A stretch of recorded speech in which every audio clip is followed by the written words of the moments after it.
Muy buenos días. Muy buenos días. Muchísimas gracias. Primero que todo, quiero saludar a la presidenta del Parlatino. Muchas gracias, Silvia, por la invitación y saludar a los integrantes y las integrantes de la mesa. También quiero saludar a la ministra de Desarrollo Social. Muchísimas gracias, ministra, por esta perspectiva suya de que es cooperando como podemos avanzar. Y bueno, me siento afortunada de hablar después de Tamara, digamos, eso es como un regalo. Gracias, Tamara. Porque evidentemente este no era el inicio, pero para mí es una gran oportunidad poder de nuevo estar en el Parlatino. Yo pasé por esos lugares, fui congresista, diputada en mi país en 2 oportunidades. Pero estar en el Parlatino en el año 2023, después de una pandemia, con niveles de desigualdad peores que antes de que se aprobaran los Objetivos de Desarrollo Sostenible. El informe del secretario general no es muy esperanzador, pero realmente la única posibilidad que tenemos de cambiar las cosas es, como dices, Tamara, con acciones concretas. Es abriendo las puertas, es entendiendo que la ruta que vamos es una ruta de colisión, es una ruta que atenta contra la sobrevivencia humana y que si no entendemos eso y no hacemos algo, la parte que nos toca, Tamara la está haciendo desde la ciencia y está abriendo oportunidades y cambiando la vida no solo de ella, sino de millones de personas que pueden comprar, adquirir y utilizar las ventajas de la tecnología. También lo está haciendo como efecto de demostración para muchas niñas y jóvenes alrededor del mundo. Pero resulta que la realidad que tenemos en América Latina está marcada por la exclusión, está marcada por dejar a la gente atrás. Eso no es una excepción.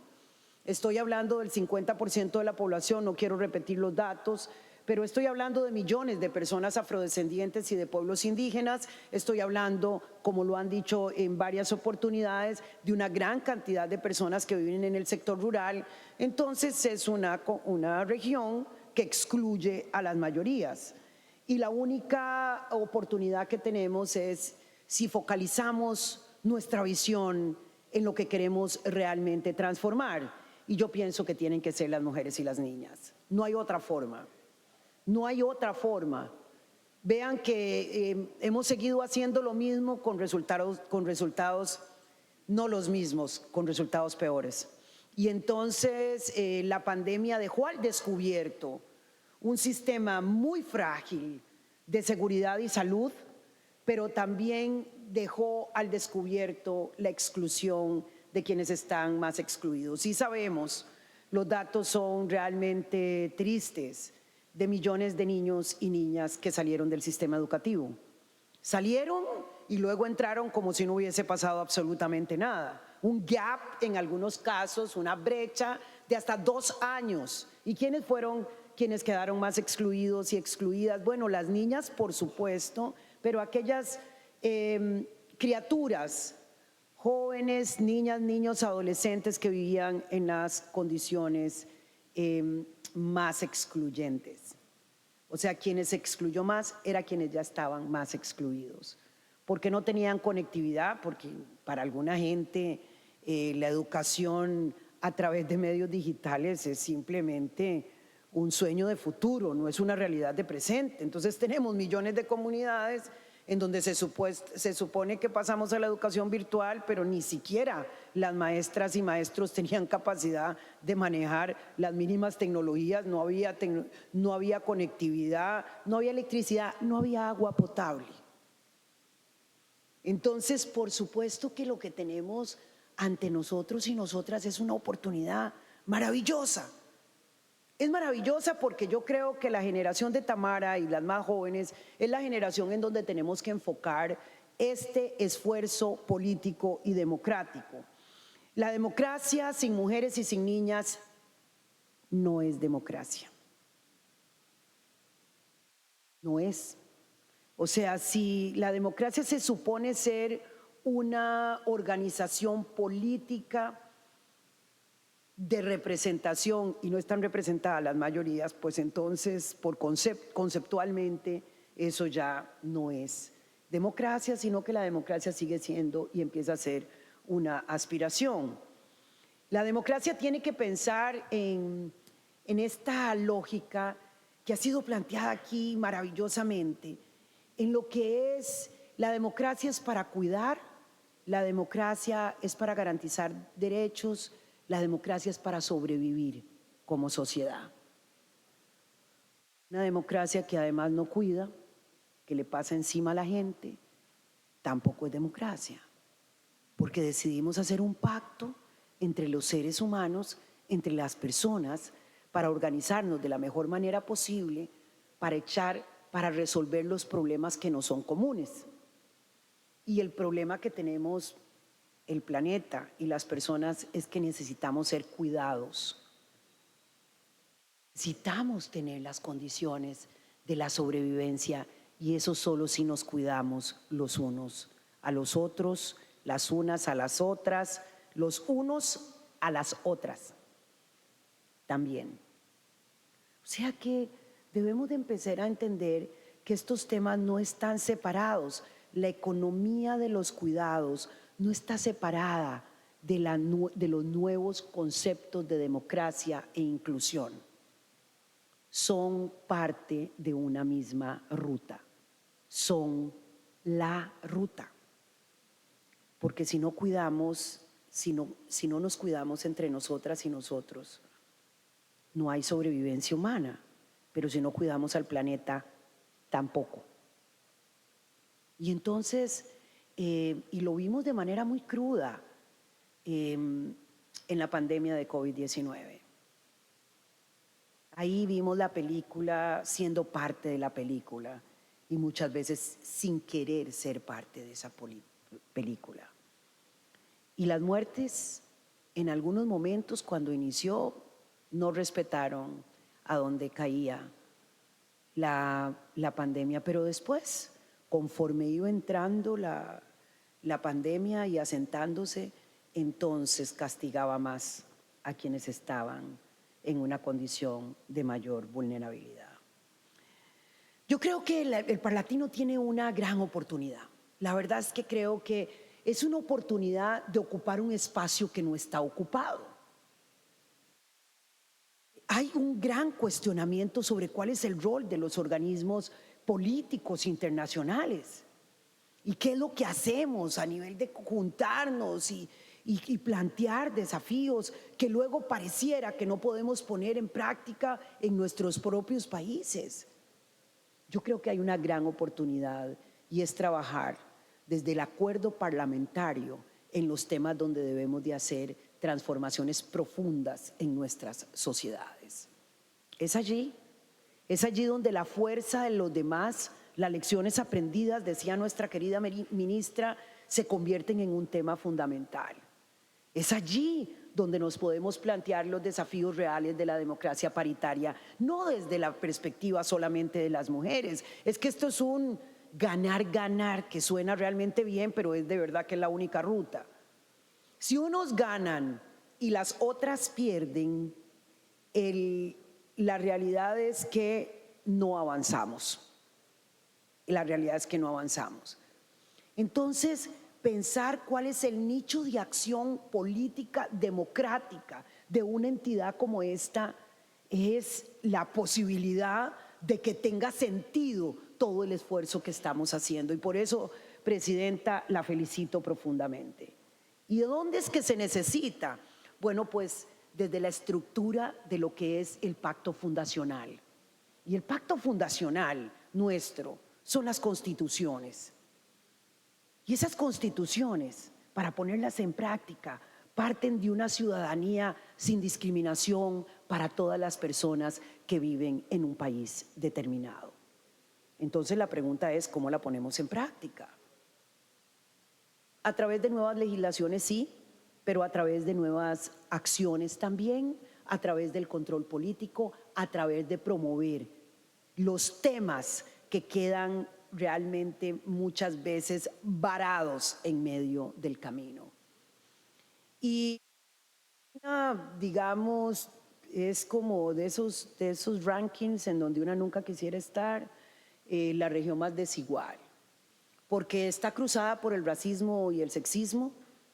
200 millones de personas afrodescendientes viven en este hemisferio. Países como Brasil tienen más del 50% de la población afrodescendiente. No menos de 60 millones de personas indígenas, de pueblos indígenas, 60 millones. O sea, si yo sumo ya voy 260 millones, pero si además le sumo el 50% de la población que no está en condiciones de igualdad, nos damos cuenta la gran oportunidad. Y la gran oportunidad del Parlatino cuando una piensa en el futuro. La Agenda 2030, digamos, no la vamos a cumplir en el 2030. Era una aspiración muy grande, pero con las herramientas de siempre.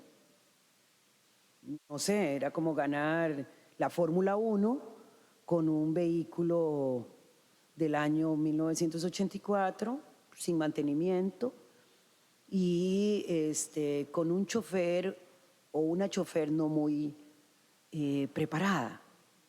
Dejamos las mismas herramientas para unos objetivos que sonaban súper bien y en donde todos y todas debemos de estar comprometidas.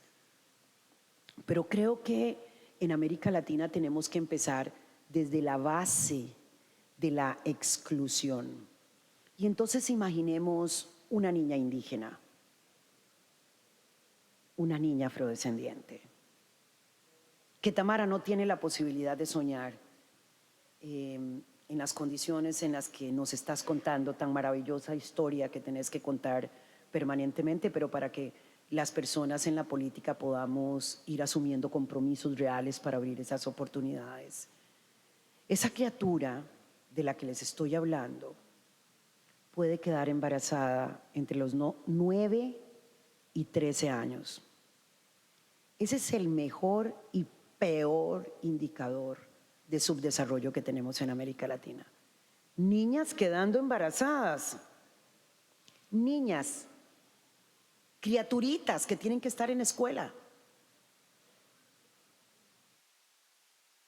que están quedando embarazadas producto solamente del abuso sexual y el abandono, no solo de las familias, de la sociedad y de la institucionalidad, porque es muy fácil volver en familias excluidas a repetir que la familia es la responsable. En Costa Rica hay un caso recientemente que es de unos niveles de crueldad que habla de la lógica de lo que implica la exclusión, y se trata de una bebé que está desaparecida en una familia que ha vivido en exclusión. Su madre tiene 13 años. Esta criatura tuvo una criatura a los 12. La abuela tiene 27 y la bisabuela 46. Bisabuela. Podemos pensar que esta abuela de 27 años podía darle mejores condiciones a su hija, quien a su vez estaba repitiendo el patrón de la exclusión, que era el patrón de ella misma. Podemos responsabilizar a esa criatura que se hizo mamá a los 14, que le tiene que dar oportunidades a su hija. No, pues no, esto lo que muestra es un círculo de abandono social, institucional, de todo tipo. ¿Y cuántas familias? Este caso, digamos, lo tenemos a la vista porque es una historia trágica que ha sido parte de las noticias. Pero ¿cuántas veces pasa eso en América Latina? ¿Cuántas veces la institucionalidad ni cuenta se da? También en Costa Rica tenemos una cosa que me parece que es maravillosa, extraordinaria, ¿verdad? Es una ley de relaciones impropias.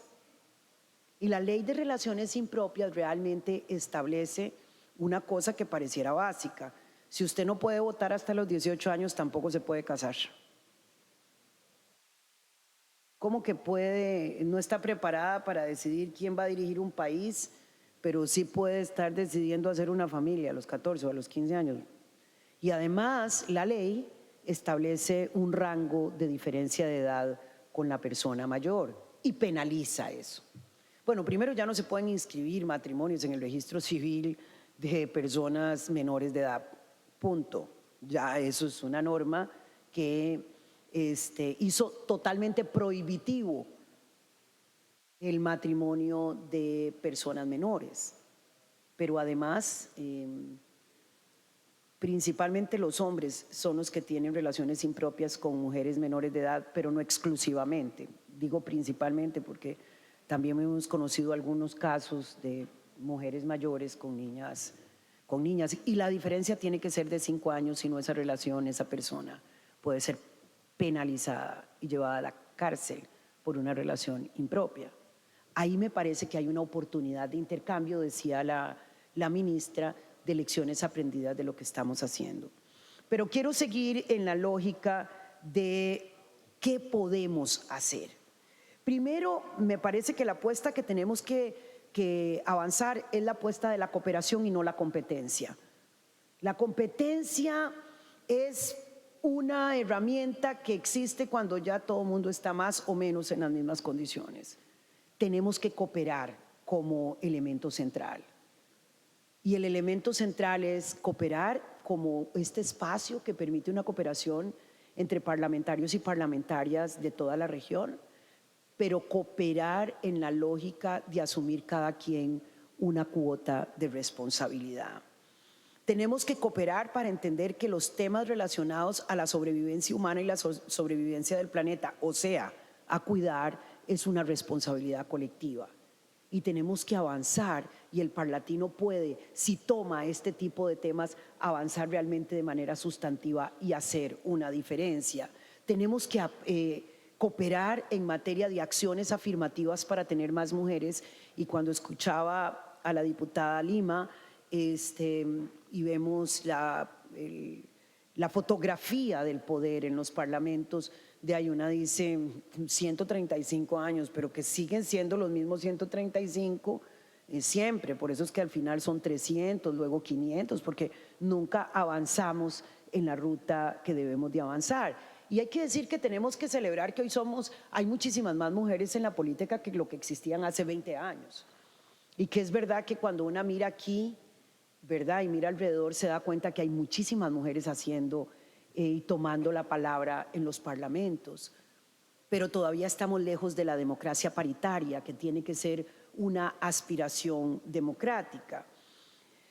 Creo que tenemos que avanzar en esta lógica de un pacto de igualdad, y que ese pacto de igualdad ustedes tienen la posibilidad de influir directamente en los presupuestos de la República y en el control político, por ejemplo. Y las buenas intenciones sin dinero asociado son una mala poesía, porque evidentemente la única manera de avanzar después de que tomamos una decisión política es colocando recursos y capital político para que eso avance. Y necesitamos un impacto mayor en los presupuestos nacionales para colocar ahí una cantidad de recursos que nos permita invertir en esas criaturas, en esas niñas que están en una condición de exclusión, a través de la institucionalidad, a través de la educación, a través de la salud, a través de la conectividad, a través de la capacitación de maestros y maestras, para que ellos y ellas a su vez puedan trasladar nuevos conocimientos. Esos desafíos relacionados con la educación, relacionados con la salud, esos impactos que nosotros miramos ahora, tenemos dos posibilidades: o es describirlos hasta la saciedad y decir que el cuadro no es lo que quisiéramos, o avanzar en acciones positivas. Y yo estoy absolutamente segura que si ustedes están aquí un sábado no podría hacer bastantes otras cosas más que estar en un encuentro de este tipo.